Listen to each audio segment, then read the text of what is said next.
मेरे modelling career में तब रुकावट आई जब मेरे क्लाइंट ने मुझे आम कहा। मैं अपना चेहरा बदलने के लिए बेताब था। तभी मुझे डॉक्टर रामिरेस मिले। क्लिनिक कार्टागेनिया से 40 मिनट की दूरी पर था, एक ऐसी सड़क पर जो टूटी हुई सड़क से मिट्टी में बदल गई थी। पूरी राइड के दौरान उबर ड्राइवर मुझे रियर व्यू में देखता रहा, जैसे वो मेरे बाहर निकलने का इंतजार कर रहा। जब हम आखिरकार काली खिड़कियों वाली इस छोटी सी कंक्रीट की बिल्डिंग के सामने रुके तो उसने इंजन बंद कर दिया, मुड़ा और स्पेनिश में चेतावनी जैसे कुछ कहा। जब मैं क्लिनिक में घुसा तो मैं फौरन ब्लीच की बदबू से घिर गया। वहां सिर्फ एक और मरीज था। वो सिर से पैर तक पट्टियों में लिपटा हुआ था, इतना शांत बैठा था कि मुझे यकीन नहीं हो रहा था कि वो सांस भी ले रहा हो। रिसेप्शन के काउंटर पर स्पेनिश कंसेंट फॉर्म का एक ढेर सरका दिया गया और जैसे ही मैंने अपना नाम लिखा वो मुझे डॉक्टर रामिरेस के पास ले गई। पहली नजर में डॉक्टर रामिरेस काफी अजीब लग रहे थे। उसने ये मेटालिक हेडगियर भगवान जाने किस वजह से पहना था। गाउन पहन लो, एनेस्थीसियोलॉजिस्ट जल्दी आ जाएगा, डॉक्टर रामिरेस ने भारी आवाज में कहा। मुझे अपनी अंदर की आवाज पर भरोसा करते हुए वहीं से निकल जाना चाहिए था, लेकिन मैंने ऐसा नहीं किया। जैसे ही मैंने गाउन पहना और ऑपरेशन टेबल पर लेट गया, हैलोवीन मास्क पहने दो लोग अंदर आए, एक जोकर और एक सुअर। रुको, ये क्या बकवास है? मैंने उठने की कोशिश की लेकिन उनके हाथों ने मुझे वापस नीचे कर दिया। आराम करो, वो बस मेरी मदद करने आए हैं। डॉक्टर रामिरेस एक अजीब मुस्कान के साथ अंदर आए। उनकी आंखें खुशी से चमक रही थी, जैसा उन्होंने इस पल का इतने लंबे समय से इंतजार किया।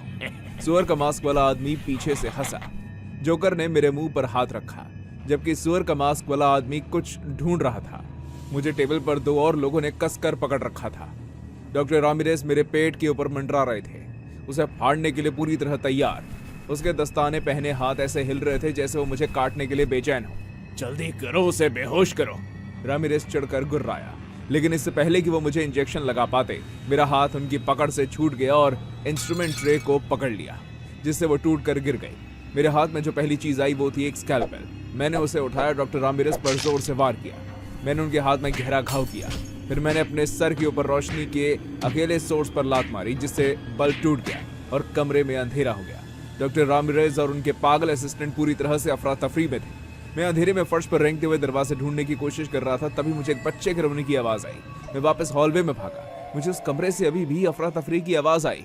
मैंने अपनी बाईं ओर एक कमरा देखा और मुझे हैरानी हुई जब मैंने देखा कि एक छोटी सी लड़की लगभग 10 साल की कोने में दुबकी हुई है। वो बहुत ही डरी हुई लग रही थी। मैंने उससे पूछा कि वो यहाँ क्या कर रही है। उस बेचारी बच्ची ने मुझे बताया कि वो अनाथ है और डॉक्टर रामिरेस उसे उसके फॉस्टर पेरेंट्स से ले आए थे। सिर्फ गैर कानूनी सर्जरी ही नहीं, बल्कि ये क्लिनिक क्राइम की दुनिया में भी गहराई तक जाता था। मैं उस बच्ची के बिना नहीं जा सकता था। मैंने उसे उठाया और आने वाले ट्रॉमा से बचाने के लिए उसका सर अपनी छाती में छिपा लिया। क्या वो चले गए? मुझे नहीं पता बेटा, लेकिन हम बाहर निकल रहे हैं, ठीक है?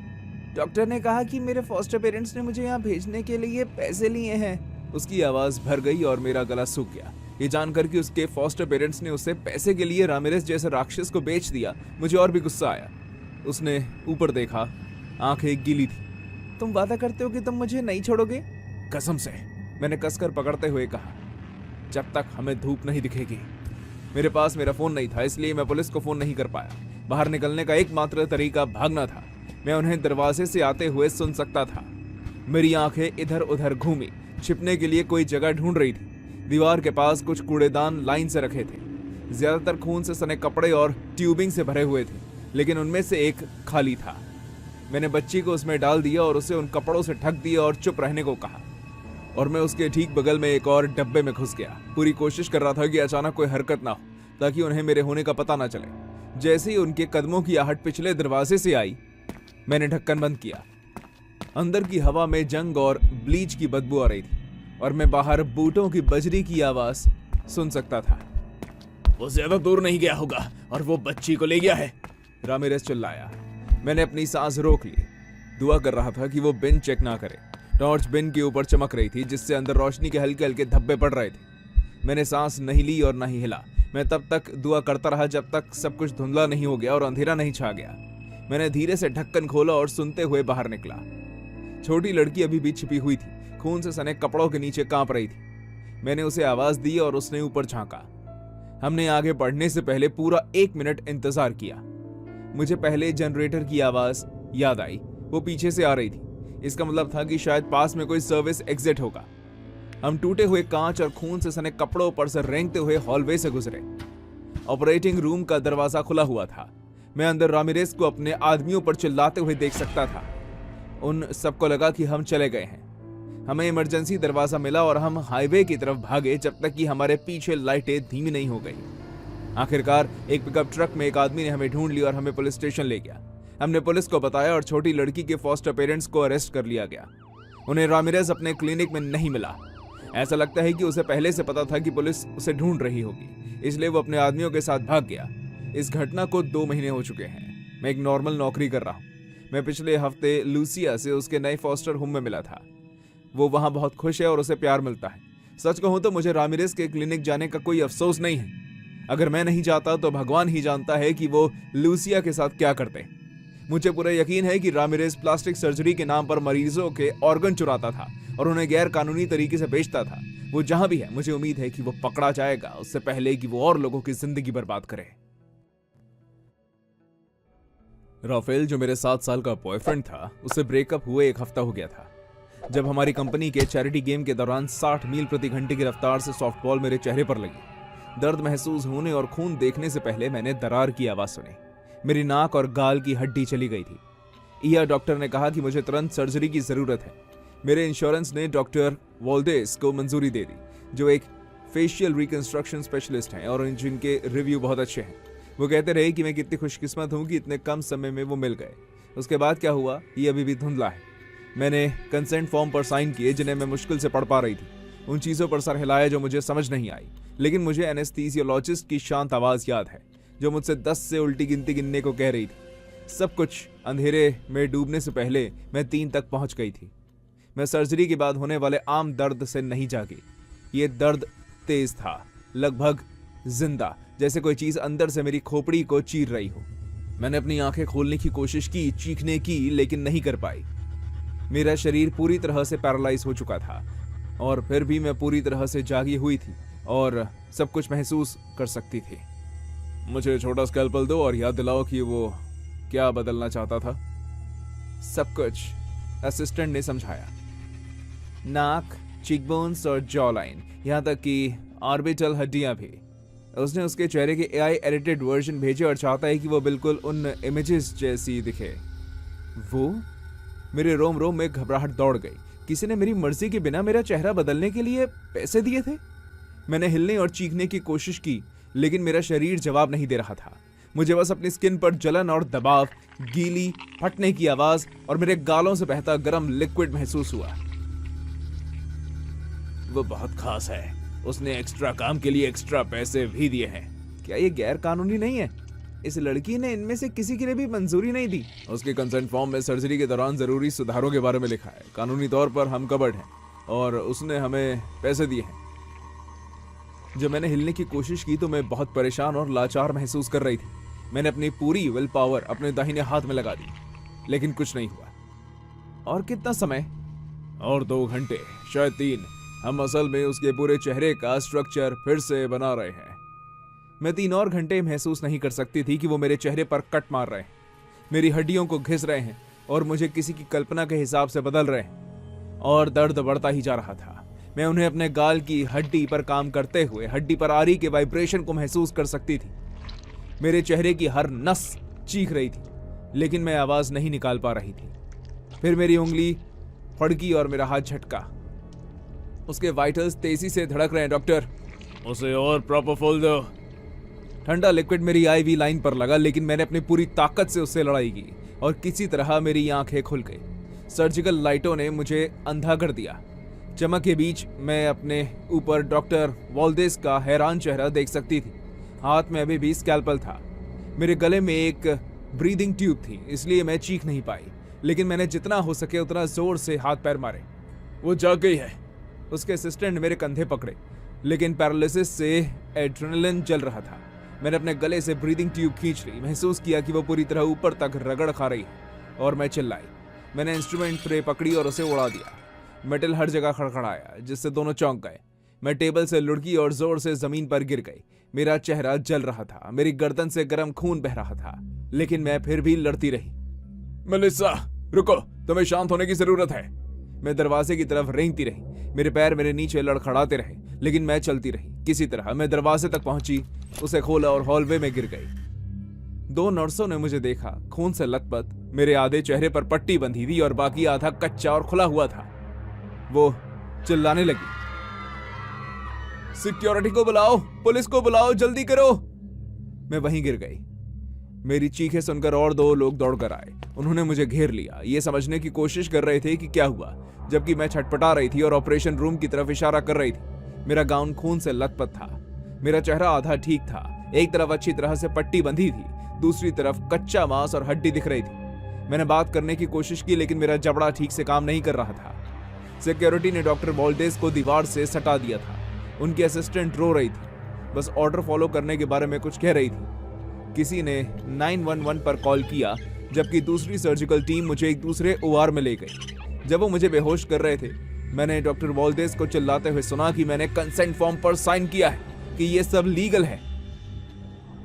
जब मैं घंटों बाद उठी तो एक पुलिस वाला मेरे बिस्तर के पास इंतजार कर रहा था। मेरे चेहरे पर अब ठीक से पट्टी बंधी हुई थी, दवा से दर्द कम हो गया था। उन्होंने नुकसान को ठीक करने के लिए जो कुछ भी कर सकते थे किया था, लेकिन डॉक्टर के हाव भाव से मुझे पता चल गया कि उन्होंने क्या नहीं किया। पुलिस वालों ने बताया कि कैसे हॉस्पिटल सिक्योरिटी ने डॉक्टर वॉल्डेस का फोन जब्त कर लिया था और उन्हें राफेल के मैसेज, वायर ट्रांसफर कंफर्मेशन और मेरी दर्जनों फोटो मिली, जिन्हें AI फिल्टर और ऐप से एडिट किया गया था। मेरे असली रूप से अलग AI वर्जन की जॉ लाइन ज्यादा शार्प थी, चीक बोन्स ऊंचे थे और नाक अजीब तरह से सीधी थी। वैसा चेहरा जैसे आप स्नैपचैट पर देखते हैं।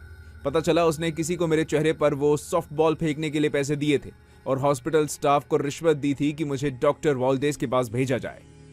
जिस पल मैंने उससे ब्रेकअप किया, उसने सब कुछ शुरू कर दिया था। मुझे पता था कि वो कंट्रोलिंग और ऑब्सेसिव है, यही एक वजह थी कि मैंने उससे ब्रेकअप किया, लेकिन मैंने कभी नहीं सोचा था कि वो इतना पागल होगा। एनेस्थीसियोलॉजिस्ट ने कहा कि मुझे जागना नहीं चाहिए था। मेरे सिस्टम में दवाओं की मात्रा के हिसाब से मुझे घंटों तक बेहोश रहना चाहिए था, लेकिन किसी तरह मेरे शरीर ने इसे तेजी से मेटाबोलाइज कर लिया, या डर ने उस पर काबू पा लिया।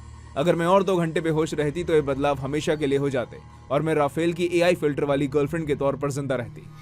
राफेल को 15 साल की सजा सुनाई गई, डॉक्टर वॉल्डेस को 20 साल की। मैंने इस गड़बड़ी को ठीक करने के लिए 6 महीने करेक्टिव सर्जरी करवाई। मेरा चेहरा कभी भी वैसा नहीं दिखेगा जैसे पहला था, लेकिन ये मेरा है। सबसे बुरी बात निशान या फिर ट्रॉमा नहीं है, बात यह है कि 2 घंटे तक मैं जागती रही लेकिन हिल नहीं सकी, जब कोई मेरी पहचान मिटाने की कोशिश कर रहा था, क्योंकि इंसान और असली होना उसके लिए बहुत ज्यादा मुश्किल था। और ऐसे बहुत से ही लोग हैं, जिंदा हैं और इंतजार कर रहे हैं।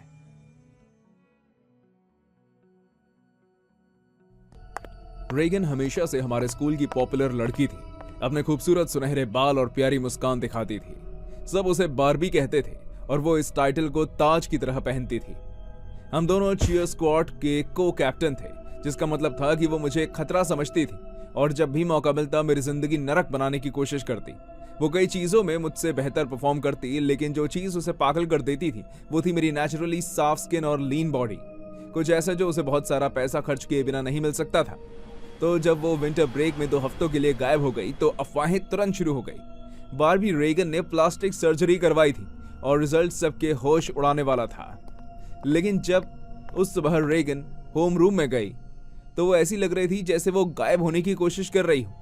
उन बड़े सनग्लासेस ने उसके आधे चेहरे को ढक रखा था, एक मेडिकल मास्क ने उसकी नाक और मुंह को ढका हुआ था और उसके सुनहरे बाल आगे की ओर झुके हुए थे। वो पूरी तरह से अकड़कर और अजीब तरह से चल रही थी, जैसे उसके पूरे शरीर में दर्द हो रहा हो। बात तब बिगड़ गई जब हमारी एक टीचर ने उसे अपना चश्मा और मास्क उतारने को कहा। रेगन का पूरा शरीर अकड़ गया। उसने कहा कि उसके पास डॉक्टर का नोट है, लेकिन जब टीचर ने उसे नोट दिखाने को कहा तो वो कंफ्यूज होकर बैठ गई। रेगन अपने बैग में नोट ढूंढ रही थी, तभी पीछे से एक और स्टूडेंट टाइलर जोर से हंस पड़ा। उसने पूरी क्लास के सामने उसका मजाक उड़ाया। रेगन वहीं जमी खड़ी रही। इतने बड़े सनग्लासेस पहनने के बाद भी मैं बता सकती थी कि वो घबरा रही है। लंच तक सब उसे बॉच्ड बारबी कह रहे थे। किसी ने एक टिकटॉक बनाया था जिसमें उसकी पुरानी चीयर फोटो को बॉच्ड प्लास्टिक सर्जरी की फोटो से कंपेयर किया था। 1 घंटे के अंदर ऐसी दर्जनों फोटो आ गई। मैं झूठ नहीं बोलूंगी, मुझे ये पसंद आया। इतने सालों तक दूसरी लड़कियों को रुलाने के बाद सच में ऐसा लगा कि कर्म आखिरकार उसका पीछा कर रहे हैं। जब तक प्रैक्टिस शुरू हुई, रेगन कहीं नहीं दिख रही थी। कोच स्टीवंस ने कहा कि वो बीमार होने की वजह से घर चली गई है। मैं देर तक रुकी रही, एक नया रूटीन बनाने की कोशिश में। मैंने करीब 5 साढ़े 5 बजे काम खत्म किया, जब पूरा स्कूल खाली हो गया था। मैं नहा रही थी जब मैंने लॉकर रूम का दरवाजा जोर से बंद होने की आवाज सुनी। इतनी जोर से कि आवाज टाइलों से टकराकर गूंजी। हेलो, मैंने पानी बंद करते हुए आवाज लगाई, लेकिन मुझे सिर्फ पानी टपकने और ऊपर जलती लाइटों की आवाज सुनाई दी। मैंने अपना तौलिया उठाया और बाहर निकल गई। अचानक मुझे दूर से एक जानी पहचानी आवाज सुनाई दी। वो रेगन थी। किसी के दुख पर मजा आ रहा है ना नैथालिया? वो लॉकर की लाइन के पीछे से बाहर निकली। उसने अभी भी वही सनग्लासेस और वो मास्क पहना हुआ था। रेगन, तुम सबने मेरी जिंदगी का मजाक बना दिया। मेरा दिल बैठ गया। रेगन, मेरा मतलब ये नहीं था। वो कांप रही थी, उसके हाथ मुट्ठियों में भींचे हुए थे। ऊपर की लाइट टिमटिमा रही थी और मैं देख सकती थी कि वो उन सनग्लासेस के पीछे रो रही थी। मैंने एक कदम आगे बढ़ाया, लेकिन वहीं रुक गई। रेगन ने अचानक अपना सनग्लास हटा दिया और मैं लगभग चीख ही पड़ी। उसकी आंखें बिल्कुल बुरी हालत में थी। वो लाल और सूजी हुई थी, जैसे उसके सर के अंदर कोई ब्लड वेसल फट गई हो। हालांकि उसने अभी भी मास्क पहना हुआ था। अगर तुम यहाँ अपनी परफेक्ट स्किन दिखाते हुए खड़ी नहीं होती तो मुझे ये नहीं करना पड़ता, उसने धीरे से कहा। सर्जन ने कहा कि मैं ये करवा सकती हूँ और मुझे बस ये चाहिए था। उसने मास्क नीचे किया और मैं डर गई। उसका पूरा चेहरा रैशेस और टांकों के निशानों से ढका हुआ था।